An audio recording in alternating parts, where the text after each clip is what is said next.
In this video, I'm giving you the simplest and easiest route to building your Amazon business to $10,000 a month and beyond. And the way we're gonna be able to do this is by selling name brand products that people already wanna buy and are in super hot demand. As long as we can buy these items cheaply, we can make a profit selling stuff that we don't have to market, advertise, or anything like that. To start selling on Amazon properly, you're gonna wanna have at least $1,000 or so. Obviously, more money than that is great because Amazon is a spend money to make money business. But as long as you've got a little bit of startup capital and you're ready to dive in and learn how to make money selling name brand products on Amazon, let's just go ahead and jump into the computer and get right into it. So let's start out by talking about which products we can actually sell on Amazon, where to look for products, all that good stuff, right? So this is an example of a popular name brand, products that people are already buying on Amazon. And if you're a brand new beginner Amazon seller, ColourPop is a brand that is typically auto ungated. So I'm just using this as a nice beginner friendly example. The way I find sales and different opportunities for me to look for products is just by signing up for the email lists on these different websites. So for example, down here, you can plug in your email address and then it'll basically send you an email. And so like this morning when I was going through checking my email, I got an email that said, hey, it's National Lipstick Day in this example, right? We're running a really big sale. And anytime you see those really big, massive discounts, that tells me that there's going to be some awesome opportunity for us to go ahead and make a profit selling these products on Amazon. But the problem with this is when you're a brand new seller, let's just go ahead and start looking at these products that we can potentially sell, right? Like when you're a brand new seller, it's really hard to figure out which of these actually sells well on Amazon, which of these we should look into, because especially when it comes to makeup and clothes and that type of stuff, we've got all these different like colors and variations and sizes. It can be tricky to figure out what's actually good to sell as a brand new seller. So that's where I'm going to change up the method a little bit, right? So instead of looking at places that we know we can get really cheap discounted items, I'm just going to go ahead and start looking at the sellers who are selling this brand profitably already, right? So I'm just going to go ahead and open up pretty much any listing is good enough. We just need a list of sellers who have already done the work to find profitable ColourPop products. And then we can just go ahead and cross compare back to this really good sale that we got going on today. And ideally we'll find some profitable items, right? So to do this, you're going to need a couple paid product research tools. The first of these being SellerAmp. And what we can do down here is go ahead and check out the other sellers that are on this listing right here. And ideally, we're going to see at least one or two of these sellers. They sell a good amount of ColourPop branded items up here in this top brands chart. So for example, they sell a lot of other brands. Side note, these are also good places for you to, go and look and see. These might be profitable at the Mac website or something like that, right? In this case, let's stay on the ColourPop train. And we know right here that this seller who has a good amount of feedback, they know what they're doing. They've got 11 ColourPop products right here. And since today we know that it's all of the lip products that are on sale, I'm just specifically going to focus on that basically. This is like a eyeshadow palette right here. We're just going to go ahead and hit that Google button and that's going to look up that product for me. And hopefully we'll jump in here and we'll see that some of these are on that nice sale for us today. So for example, this seems like it's a match, right? So I hit that Google button. I found it on the ColourPop website and you see we got the set of 10. The obvious problem here is that it's selling for 20 bucks on the ColourPop website. Over here, it's only 30. So we make a couple bucks, but that's just not quite enough for me. Typically, usually I like to look for at least $3 profit and 35% ROI to really make it worth the risk and all that type of stuff. So let's go ahead and hop back into this store over here. Let's see, they've got some of these lip pencils just by themselves. Go ahead and load more and see if there's any more lip products on their storefront. So let's see, these are $15.99. Could be something good, right? So these are like 50% off today. And let's see, so let's make sure, is that the same? So yeah, this is like that rosy color right there. Yeah, so rosy, sweet. Make sure the pictures look the same. Yeah, looks similar to me. Always just good to make sure you're buying the right colors and all that type of stuff. So we're buying these for $3.50. These look fantastic. So we're buying these for $3.50 and those look pretty fantastic at that price point. We'll want to check the charts down here as well to make sure that price is actually somewhat consistent. So as I'm mousing along, I see that it's pretty standard. The worst I've seen it be is like 12 bucks or so. I guess it hopped down to 9 for a day, but even at 9.90, we still double our money. So like worst case, we double our money. Right now, we're doing a whole lot more than doubling our money. If we can sell at this buy box price, we are buying it for $3.50 and we are selling it for 16 bucks. So we make $7 profit buying this item. So that's not too bad at all. So that's just like one quick example. This sourcing method is obviously infinitely repeatable. You can see how we ran out of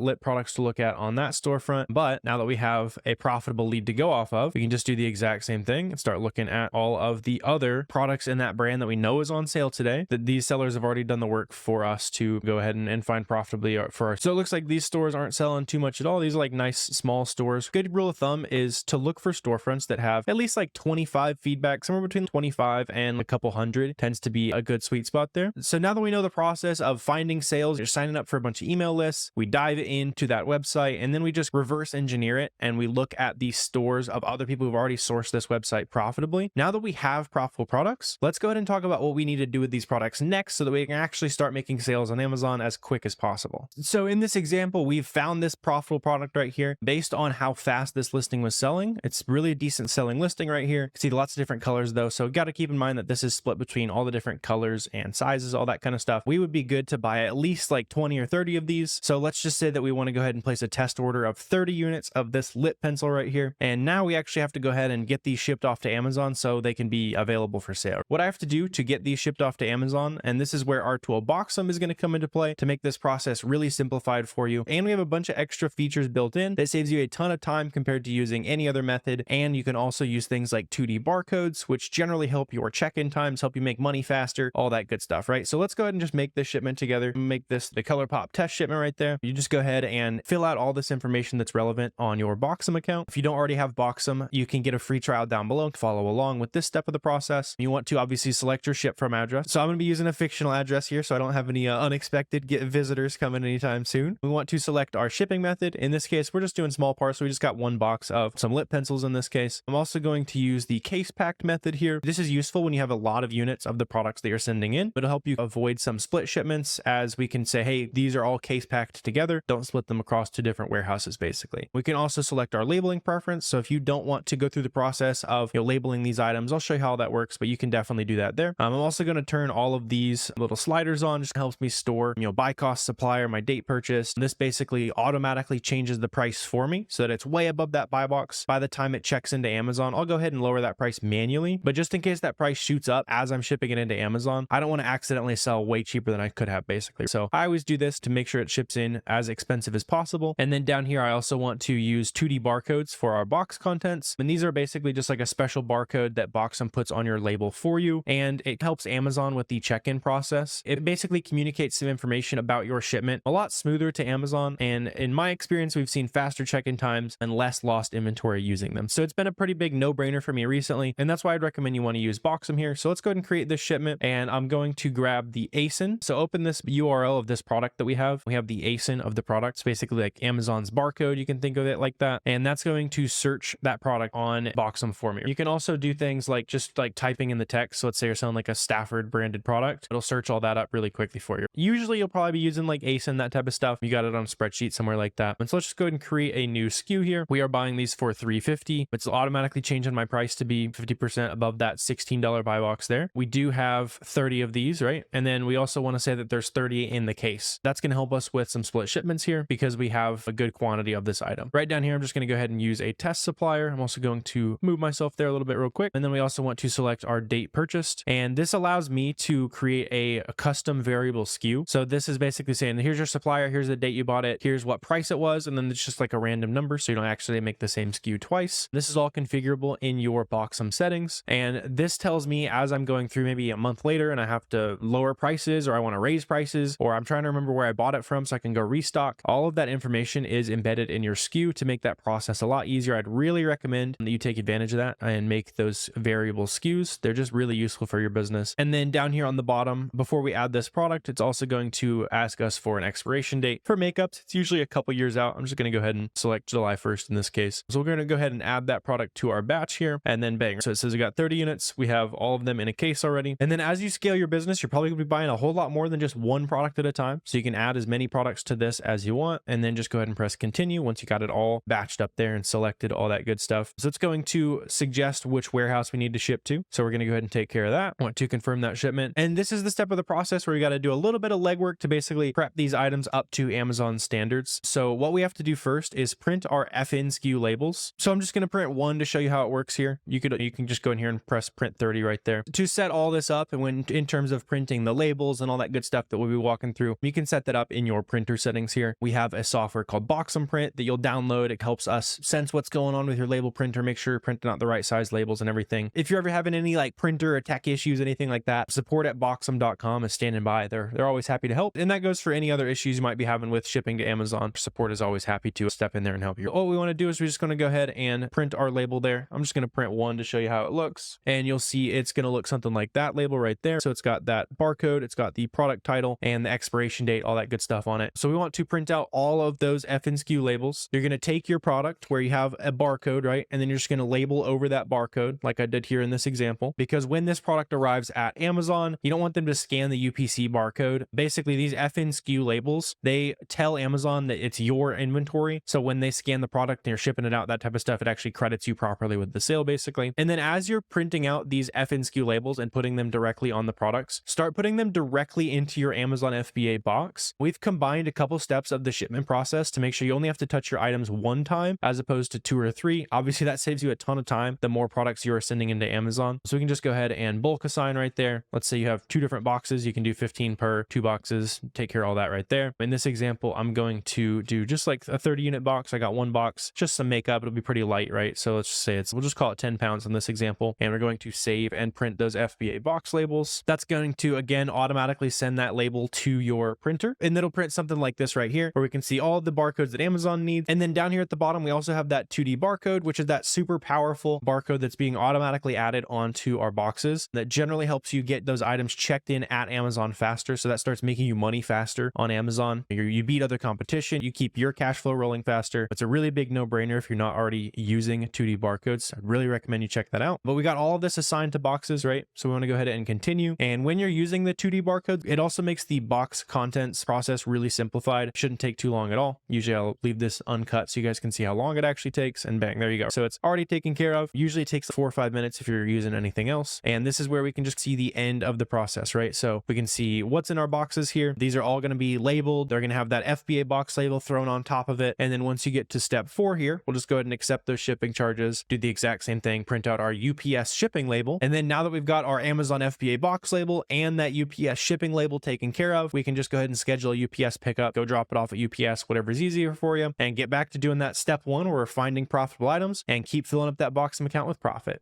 And since you watched all the way to the end, I want to give you one more major gem that is used by all of the Amazon sellers that I see successfully scale really quickly on Amazon, and that's by having someone else to talk to. It sounds a little counterintuitive for you to go out and start talking about how you're making money, specifically what you're doing, what products you're selling, that type of stuff. But the Amazon sellers who are out there documenting their progress on social media, they're posting big piles of boxes that they've got going out. I love seeing people tagging the Boxem account, showing the world that they're serious about selling on Amazon, and we love blasting those out, making sure plenty of other Amazon sellers see that you're taking this stuff seriously, because when you do that, opportunity comes to you, right? One of the biggest things that helped me grow my personal Amazon business was talking to other Amazon sellers, and it taught me basic things like what other websites I could source from. I was sharing, like, I'm looking at this wholesaler recently. They're saying, hey, go look at this website. There's an awesome coupon going on. And the awesome part about selling these products on Amazon is that having those extra competitors on your listings makes you lose way less money than the addition of having all these extra ideas thrown your way, product leads, all that kind of stuff. So if you're actually serious about scaling your Amazon business, make a Twitter and Instagram, whatever, document whatever you're up to every week, every day, whatever you're comfortable with. And the few of you that actually take my advice on this and do this, you will see how powerful this is. But hopefully now you have a great idea of the things you need to do to go out and sell your first $10,000 on Amazon. It's literally just a game of repeating exactly what I showed you, getting out there, getting some practice in, getting the reps in. Because at the end of the day, if you're super deep into the YouTube binge right now, probably not going to teach you a whole lot more than actually just going out there and getting some practice. So this is your sign to go practice, go test buy some items and get after it. If you did get value from today's video, make sure you have that Boxem free trial activated down below. Also, feel free to subscribe, like, all that kind of stuff helps us out for sharing some value with you. But we really appreciate you watching this video, and I will see you next time.